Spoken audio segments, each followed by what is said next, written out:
trades in sports history. He mentioned Babe Ruth to the Yankees. He mentioned Wayne Gretzky and the infamous trade from the Oilers to the LA Kings. But then he followed it up with this quote, saying, "I got traded to the Jets. That didn't work out for anybody. When's the last time a Jets trade worked out?"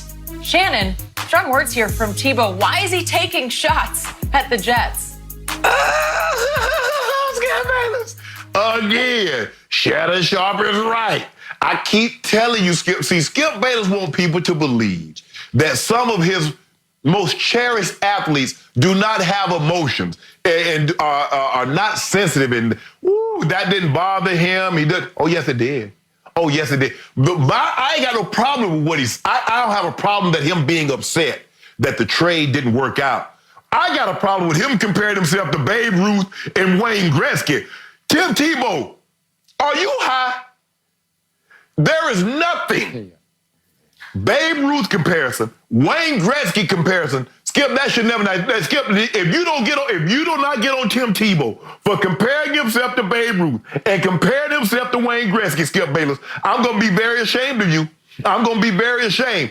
Skip, sometimes Tim Tebow, your goal was your goal in life when you're a little boy was to play quarterback in the NFL. Skip, a lot of people have goals, have aspirations.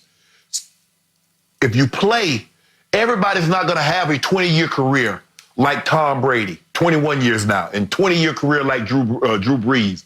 Skip, sometimes it might be a game. Sometimes it might be a year or two. Considering the average NFL career is 3 years and for a running back is 2.5, Skip, Tim Tebow spent 3-4 years in the NFL. Okay, maybe he didn't get the longevity, but he fulfilled a dream. He was a starting quarterback. He won the division. He won a playoff game. Bruh, it's been like 6 years removed. Let it go. Okay, let's be clear about what exactly happened. He was not comparing his trade to all-time great trades or monumental trades. It was an afterthought because Tim Tebow got traded one time in his life. And trust me on this because I've tried to explain this to you before. That trade to the Jets sticks in his craw. He is human. And he is so human that in the middle of what was to be sort of Tim giving his testimony on Easter Sunday on IG Live, he had to digress for a second to get this off his chest because he got duped. He got misled in a phone call that he had from Rex Ryan, then coach of the Jets. And he has told me about this before, and I've tried to explain this to you, that obviously Tim Tebow did something the year before for the Broncos that was unprecedented. At 1-4, dead in the water, he was thrown into the fire by the new regime of John Elway and Coach John Fox just to get it over with and give the fans their little dose of Tebow, let him fail, let him swing and miss, let him throw a bunch of incompletions and off-target passes, and then go on to the next whatever the next frontier was for the Denver Broncos. And much to their chagrin, Elway and Fox, and much to their shock, Tim Tebow took that dead-in-the-water team to the division championship. He led the NFL that year with 5 game-winning drives, and he only started, obviously, the last 11 games. So almost half of the games he won with a fourth-quarter come-from-behind game-winning drive. And in the last 5 minutes of those games, he led the whole NFL in QBR. He wasn't a high-volume passer, obviously. It was 12 touchdown passes to 6 interceptions. Not bad. But what he did was he turned around the offense into the #1 rushing attack in pro football that year with Willis McGahee at the tailback and Tim running the read option, riding and deciding. And Tim himself had 660 yards rushing in those 11 starts. That was 5.5 yards a pop. And then just because we're bringing it up now, let's remember what he did against Ben Roethlisberger and the Pittsburgh Steelers in overtime as he threw for 316 yards, including the pass that you are seeing right here, right now, to Demaryius Thomas. Maybe the greatest overtime pass in playoff history, at least in my eyes it was, because it shocked me and knocked me off my couch in New York City that day. He did that to Demaryius to end the game against the vaunted Pittsburgh Steelers defense. He did that. He won the division title and won a playoff game. And then along came Peyton Manning. And I couldn't argue with that. Who can argue with Peyton knocking on the Broncos' door saying, can I play? Yeah, you can play. Yep. I was fine with that. So then it was up to John Elway. Okay, Tim's got value. Let's trade him where? And so that's when Rex Ryan called Tim Tebow and said, hey, I'm going to give you a 50-50 shot at winning the job from Mark Sanchez, Mr. Butt Fumble. He wasn't Butt Fumble yet, but he was still Mark Sanchez. And according to Tim, to me, that was not the truth.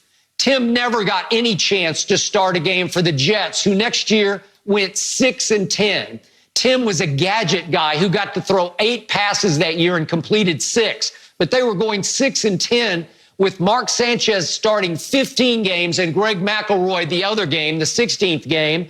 And in that stretch of 15 starts, Mark Sanchez had a QBR overall of 27. Really? 27, and Tim Tebow didn't get a chance? Shannon, I've told you that someday, 50 years from now, football historians will look back at that one year, that blip in Denver, and say, what happened to Tim Tebow? That was great what he did, and he never got another shot to be a starting quarterback again in the league? That's just wrong. I've told you, it's the saddest on-field story in NFL history. I'm talking about on the field, that Tim Tebow was never even given another chance to start a game in the NFL. He deserved a chance for the woeful Jets the next year, and he got railroaded into thinking he would get it, and he didn't. So yeah, he's human, and even on Easter Sunday, he couldn't help himself blurting out, that didn't work out, did it? No, it didn't work out because Tim Tebow got taken for a ride. And guess what happened, Skip? So he mentioned the Jets trade. Did he not go to the Eagles? Did he not go to the Patriots? Why not mention that? When was the last time somebody went to the Patriots and it didn't work out? Oh, it did. When was the last time a quarterback went to the Eagles and it worked out? Oh, it did. Oh, Michael Vick went to the Eagles, went to the Pro Bowl, almost won an MVP. Nick Foles went back to the Eagles, won the Super Bowl and Super Bowl MVP. But he didn't mention that. You see, Skip Bayless, look, I'm going to give you some facts now.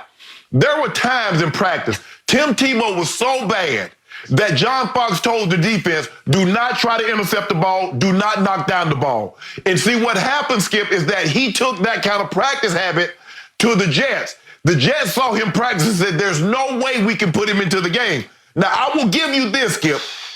From the way he practiced and the way he played, it was like night and day. You would have never thought, seeing that guy throw the ball in practice, that he was actually throwing the ball as well as he was throwing it in the game. But, Skip, the Jets weren't married to him like the Broncos. They had to give, Skip, that was a first-round pick. So they had to try to make it work. But it wasn't going to work. Tim got 2 other opportunities to show what he could do. I remember going on your old show and telling you that he wasn't going to make the Eagles because Chip Kelly had said, we're going to go out and find us a guy even though Tim Tebow was on the roster. So that told me he wasn't going to make it, and plus the fact he wasn't playing well. Then goes to New England, to the offensive coordinator that drafted him, Josh McDaniels, and he couldn't even be the backup. So stop this notion that Tim Tebow was wrong somehow.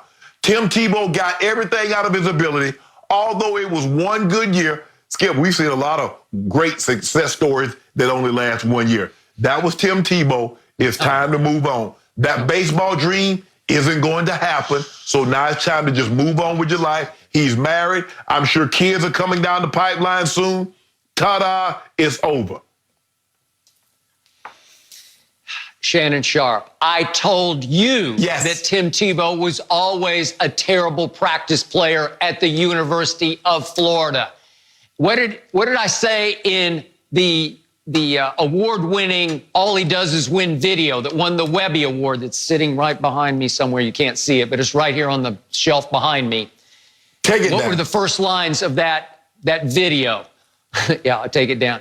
All He Does Is Win starts out, he's a gamer, he's a baller, he's a shot caller. That's exactly what he was. When the lights went on, when it was time, or when it was Sunday afternoon on national TV, that's when Tim Tebow rose and he shone.